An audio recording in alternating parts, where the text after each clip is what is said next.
Assalamualaikum warahmatullahi wabarakatuh. Perkenalkan, nama saya Egi Diasya Fitri dengan nomor BP 2110251018 dari kelas Biologi Part A. Di sini saya akan menjelaskan tentang struktur anatomi akar, batang, dan daun pada tumbuhan dikotil dan monokotil. Akar merupakan organ vegetatif utama yang memasok air, mineral, dan bahan-bahan yang penting untuk pertumbuhan dan perkembangan tanaman. Struktur akar monokotil. Yang pertama ada epidermis. Epidermis atau eksodermis akar monokotil terletak di bagian terluar akar, berguna sebagai jalan masuknya air serta garam mineral. Selanjutnya korteks. Korteks akar berada di dalam epidermis, berguna sebagai tempat menyimpan cadangan mineral. Yang selanjutnya endodermis. Endodermis pada akar monokotil membentuk dinding sekunder yang tebal.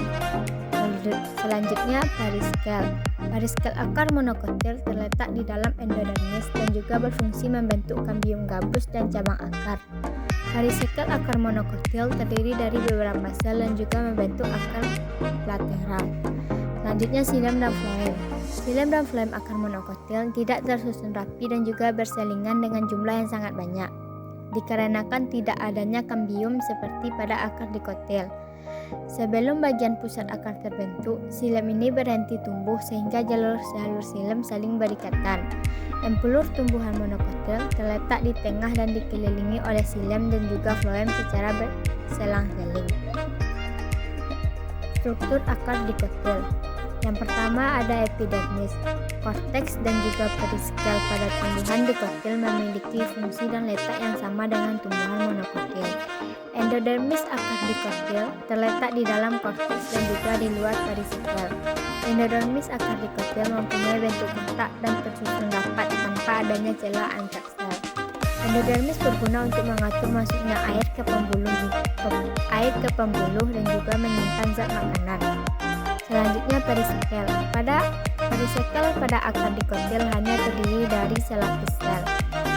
Xilem dan floem pada akar dikotil tersusun secara radial dan juga membentuk jari-jari. Xilem berada di tengah dengan floem yang mengelilinginya. Di antara xilem dan floem terdapat kambium. Pembuluh xilem mempunyai dinding yang tebal dengan serat sedikit tapi mempunyai banyak parenkim. Selanjutnya perbedaan anatomi akar dikotil dan monokotil. Akar dikotil maupun monokotil dari luar ke dalam tersusun atas jaringan epidermis, korteks, endodermis, dan silinder pusat atau stele. Perbedaan utama dari jaringan akar dikotil dan monokotil terletak pada jaringan pembuluhnya. Jaringan pembuluh terletak dalam silinder pusat. Jaringan pembuluh tumbuhan tersusun atas xilem dan floem. Pada dikotil, xilem tersusun seperti bintang di pusat silinder pusat, sedangkan floem mengisi ruang di antara lengan-lengan bintang tersebut.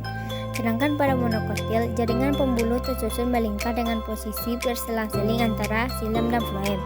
Sehingga cara paling mudah untuk membedakan jaringan akar dikotil dan monokotil adalah dari susunan xilem dan floem di dalam silinder pusat.